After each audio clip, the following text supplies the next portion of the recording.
In the heart of a noisy West African market, where traders shouted prices louder than the danfos honked and roasted corn perfumed the air, one woman's shop always had a crowd.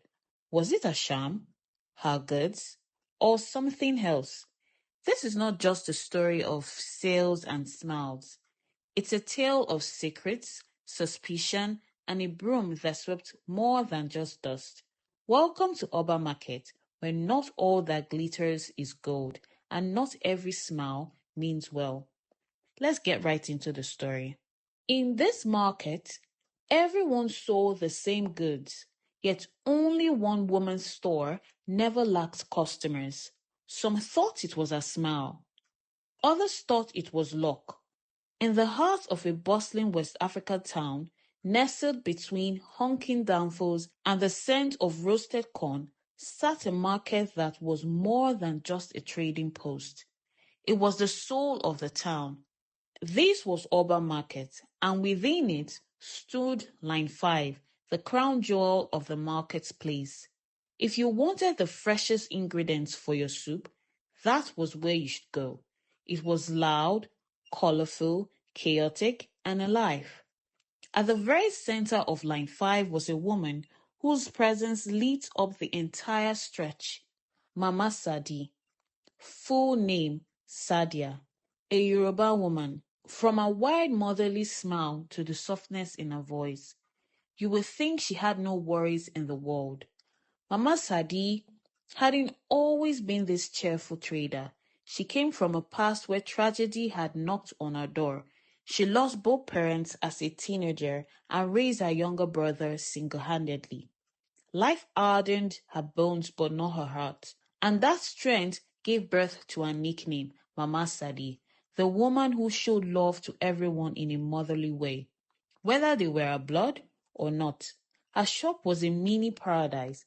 Customers came not just for her famous dried stockfish and well-packaged locust beans, but for the peace they felt in her presence. The market woman adored her. She swept the corridors before sunrise, sang while arranging her goods, and lent her broom to anyone who hadn't cleaned yet. Use it, my sister, she would say. A clean shop brings clean blessings, yet blessings seemed to hover only around her. Not far from her, a store had recently fallen silent. Its former occupant mysteriously packed up for months of zero sales. Soon, a new trader took over the space. Mama Fine, an Igbo woman with a thick accent, firm hands, and a dream to restart her life. Her store carried the aroma of East Nigerian kitchens, okazi leaves, aino seeds, ashi, ogiri, and well-cut stockfish. Her setup was clean, organized, and hopeful. On her first day, Mama Sade welcomed her warmly, saying, "You are welcome to life," and she handed her a broom. "We are sisters in business." Mama Fine smiled back, appreciating the warmth. But something odd began to happen.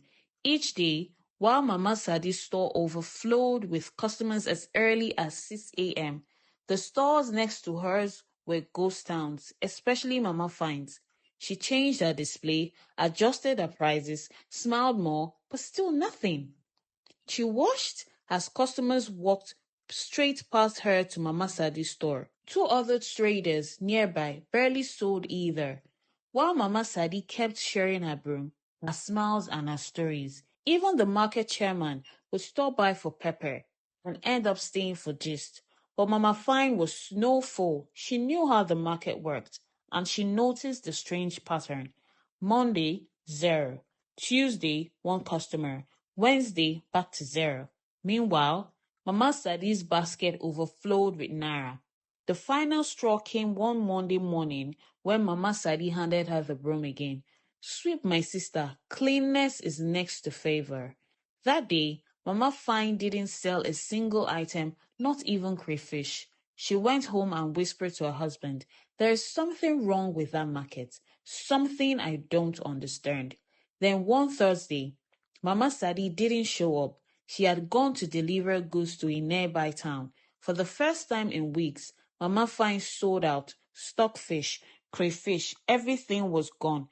Customers who had never looked her way lined up in her shop. She went home dancing, thanking God. But the next day, Mama Sade returned, smiling, singing, sweeping again. She offered the broom, and Mama Fine accepted. That Friday, not a single sale. Her suspicion turned to certainty. She decided to watch closely. One early morning, around 5 a.m., her sister from Enugu called urgently for foodstuffs. Mama Fine rushed to the market, but as she reached line 5, she froze. Under the early morning sky stood Mama Sade, barefoot, in a wrapper, holding a small pot of water.